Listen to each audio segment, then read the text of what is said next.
ஆதியும் அந்தமும் இல்லாத அனாதையான சிவபெருமானை அடியையும் முடியையும் காண முடியாது திகைத்து நின்ற விஷ்ணுவுக்கும் பிரம்மதேவருக்கும் ஜோதி ரூபமாக அக்னி ஸ்வரூபமாக லிங்கோத்பவராக எழுந்தருளே அருள் பாலித்த நாள் தான் இந்த மகா சிவராத்திரி. இந்த அற்புதமான நாள்ல இன்னும் சில நிகழ்வுகள் நடந்திருக்கு. அது என்னென்ன அப்படின்றத பார்க்கலாமா? பார்க்கடலை கடையும் போது வெளிவந்த ஆழகால விஷத்தை சிவபெருமான் உண்டு தன்னோட கண்டத்துல நிறுத்தி உலக உயிர்களையும் தேவர்களையும் காத்து நின்றதும் இதே மகா சிவராத்திரி அன்றுதான். உலகில் பிரளயம் ஏற்பட்டு எல்லா உயிர்களும் அழிந்தது.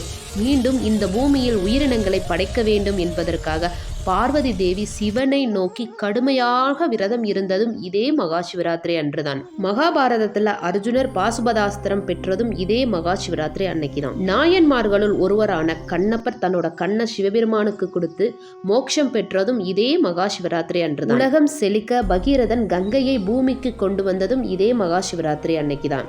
மார்க்கண்டேயனுக்காக யமனை சிவபெருமான் தண்டித்ததும் இதே மகா சிவராத்திரி அன்னைக்கு தான். இத்தனை தெய்வீக நிகழ்வுகளும் மகா சிவராத்திரி அன்னைக்கு நடந்திருக்கு. இப்படிப்பட்ட அற்புதமான நாளை தயவு செய்து தவற விட்டுடாதீங்க.